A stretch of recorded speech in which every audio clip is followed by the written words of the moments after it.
It's their right to in know. any country, right? Exactly. It's their right to know. It's not a secret. You know, but Dr. Badu, we have talked, and I've talked to you on so many occasions on this very show about democracy in Nigeria. I mean, we've talked about that, and, you know, we've talked about the election of 2007 and all that kind of information. Yes. But it seems that all of this is simply gone away. There's no more, nothing resembling democracy in Nigeria. Absolutely. Is that what we're saying? Absolutely, because the people don't have a say. They have a say in what those supposedly imposed on them are doing. They don't have a say at all. Okay, they don't have nothing to say. Okay, the governors come here when their wives are pregnant to have their babies here. And you wonder, what about your hospital there? Okay, now the poor person in that country can afford to do that. That's right. Yeah, let him or her go there and die. No problem. We can afford to come here. I asked one of my friends in the State Department a few months ago, you know, that said, why don't the State Department say, hey, any governor in Nigeria, when you're sick, don't come here. Stay over there. In that way, they will think twice and build the hospitals. Exactly, they build the hospitals. But they know if I'm sick, just get a visa to go to London or United States or Germany. Let the poor man die. No need building hospitals. That will continue. And that, as I said that to even the Assistant Secretary of State, when he talked about, you know, community involvement in trying to change Nigeria, I say, hey, you all got to help Nigerians.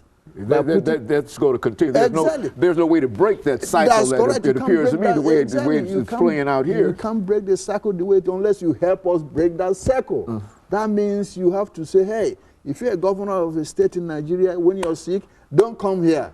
Stay over there. In that way, you have to build that hospital, or otherwise you die like the regular people. Okay? But when we talk about hospitals, but now there's so much poverty over there that outside of hospitals, you know, that it seems that the wealth that's there could really be used much more effectively by the people if they. So it's a problem with the leaders. Is that what it is? Absolutely. The 95% of those in power now, from president to the governors, we are imposed, not elected. You ask any Nigerian, he will tell you that.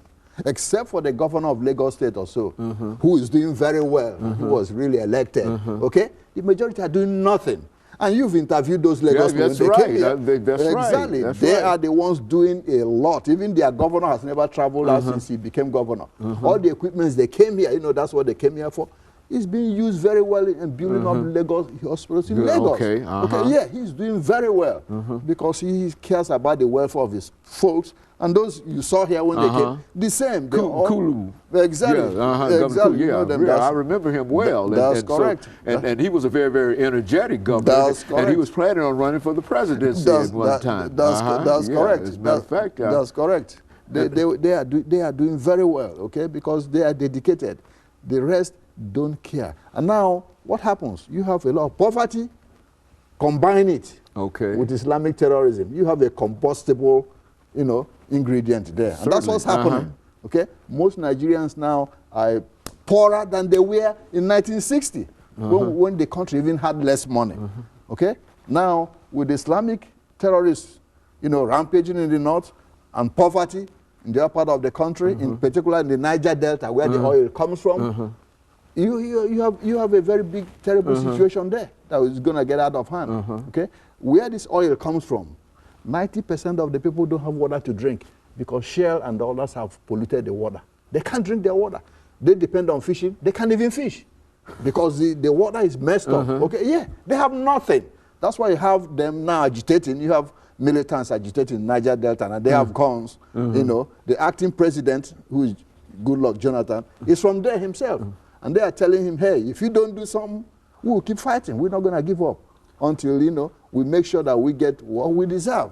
Okay. It seems that they're fighting against such overwhelming odds, though. I mean, if you contend that more than 90% of the folks might be involved in corruption, et cetera, and those individuals that are not involved, no matter how large the group might be, they don't have the power to do it. I mean, they can't get out and say, we're going to have the election of a new president tomorrow or whatever. There has to be a process that goes in that. And it seems to be that there has to be some kind of intervention on the part of somebody. That's correct. And that's why a whole lot of Nigerians now, you know, they don't mind if they have to rise up and tear the whole country down because they are fed up. You know, most of the governors, all they do is travel down here, launder millions of money stolen, and go on back. Dr. LMadu, we're going to have to call an end to this for today, but we certainly want to bring you back and to continue on this as an issue, because I think that it has tremendous impact, and we're not just talking about an out-of-the-way kind of situation. We're talking about the the largest, and most populous country in Africa, 50 million people, and so that should have some impact upon somebody somewhere. And of course, we want to deal with that with you the next time. But now let us encourage our audience to tune in again next week for another informative edition of Comments. Thank you and good morning.